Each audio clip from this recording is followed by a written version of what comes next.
BFM Business, Happy Boulot, le MAG, l'exécutif de la semaine. Et cette semaine, on revient sur le problème des entreprises. Vous savez, c'est le recrutement, mais aussi évidemment le management des gens qu'on recrute et qu'on arrive à garder dans ses équipes. On va répondre à quelques-unes des interrogations avec Gérald Carsanti. Bonjour Gérald. Bonjour. Vous êtes le président de SAP France et on vous reçoit ce week-end parce que vous venez de publier un livre. Alors je vous fais un petit peu de promo. Le livre s'appelle L'art de bâtir une équipe. Et avec vous, eh bien, on apprend plein de choses de votre expérience, de vos rencontres, mais aussi de votre vie de manager sur comment gérer une équipe. Alors, une des phrases que j'ai retenues de votre livre, c'est celle-ci. Montre-moi ton équipe et je te dirai qui tu es. D'où elle vous vient cette phrase et quels enseignements on peut partager avec ceux et celles qui nous écoutent? Cette phrase est importante parce qu'en réalité, on a une tendance à recruter avec un certain nombre de critères qui parfois sont très personnels. On a cette fameuse tendance en France, je dirais plutôt en Europe, mais on va dire en France notamment, qui se ressemblent, s'assemblent. Et on a une petite tendance à aller chercher des personnes qui nous ressemblent. Alors peut-être parce que ça nous rassure d'avoir des personnes qui viennent des mêmes écoles, des mêmes entreprises, qui sont passées par les mêmes circuits. On a probablement une communauté de pensée. Mais la réalité, c'est que le monde d'aujourd'hui est devenu tellement complexe qu'il faut au contraire aller chercher la diversité. Il faut aller chercher des personnes très différentes pour capter toutes les opportunités du marché. Donc quand on présente une équipe, en fait c'est très simple. On voit si la personne est une personne ouverte, créative, qui va chercher des gens qui vont le bousculer, qui ne vont pas être entre guillemets, mais positivement, des bénis oui-oui, des gens qui vont aller dans son sens, qui vont lui dire exactement ce qu'elle a envie d'entendre, mais qui vont au contraire apporter de nouvelles idées, etc. Ou alors une équipe qui n'est pas du tout diversifiée.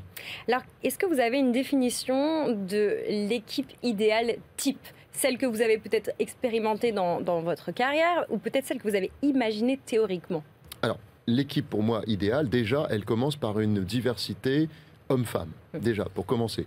C'est-à-dire que c'est même un chapitre de mon précédent livre, le 5e, Leader du 3e type, et j'ai repris dans celui-ci, à savoir, voici venu le temps des femmes. C'est-à-dire que je pense que l'époque va jouer pour une balance entre les hommes et les femmes. Il ne faut pas qu'il y ait non plus que des femmes, ce n'est pas l'objectif, mais il faut qu'il y ait une balance. On est loin de la balance aujourd'hui. Donc déjà, une équipe idéale, c'est une équipe qui a cette diversité-là.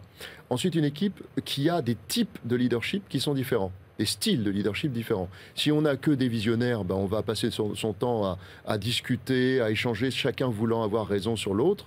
Si on n'a que des profils un peu plus coercitifs, un peu plus batailleurs, ça va être la cohue. Donc il faut équilibrer avec des profils qui sont coachs, qui sont des profils qui viennent de différents horizons, qui ont des approches différentes. Et du même problème, on peut en tirer différentes options et différentes solutions.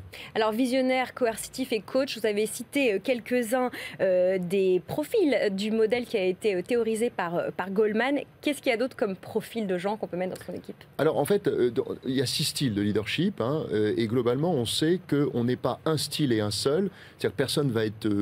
on peut être dominant sur un style, mais généralement on est une combinaison d'un, deux, voire 3 styles.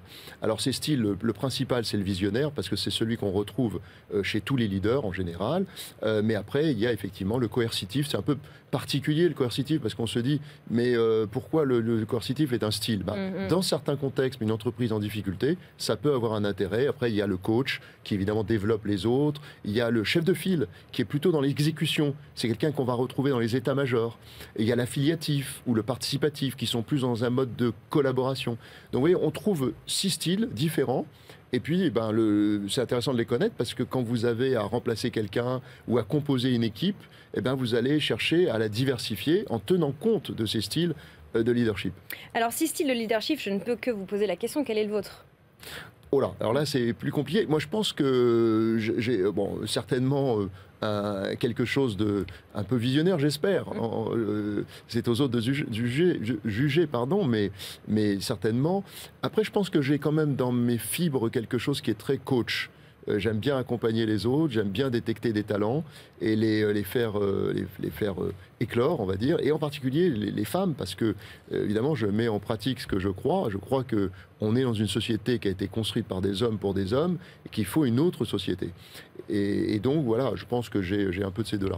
Alors aujourd'hui, vous êtes le président de SAP France, mais vous avez une longue carrière dans la tech. Vous êtes passé chez IBM, chez HP, aussi chez Capgemini à la française. Pourquoi avoir attendu votre époque SAP, si je puis dire, pour écrire ce livre? Alors d'abord parce que ce livre, c'est le 6e. Donc vous savez, quand on écrit, on rentre dans c'est une sorte de suite. C'est-à-dire qu'en fait, il y a une logique. Et donc celui-là s'inscrivait en prolongement du précédent qui traitait du leader. En fait, quand j'ai écrit le précédent, leader du 3e type, je suis arrivé à une conclusion très simple.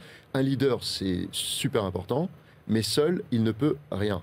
Il lui faut une équipe. Donc la notion d'équipe est venue derrière, d'où le livre. Le postulat d'ouverture de votre livre, c'est que fonder une équipe, c'est l'acte fondateur du manager, du dirigeant.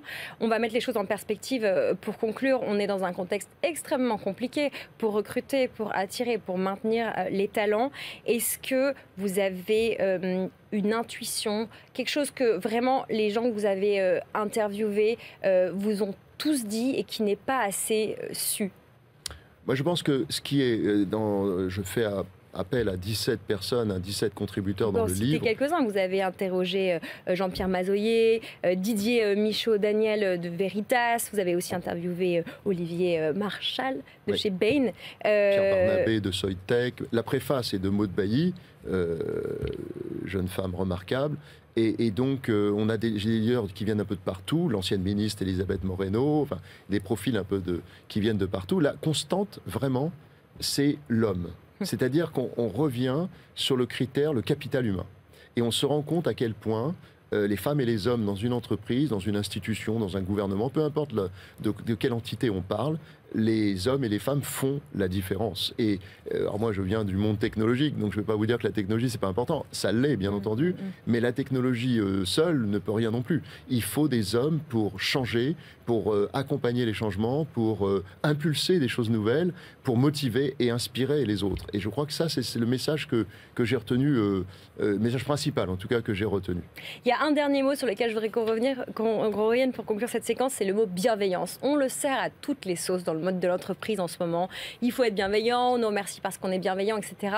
Qu'est-ce que vous pensez de cet adjectif et comment il peut avoir des aspects non pas bienveillants mais utiles? Alors, la bienveillance n'est pas à confondre avec la gentillesse. Ce n'est pas la même chose. Et la bienveillance, si on ne la dissocie pas de la performance, a toute sa valeur et son importance. On peut être bienveillant en cherchant la performance.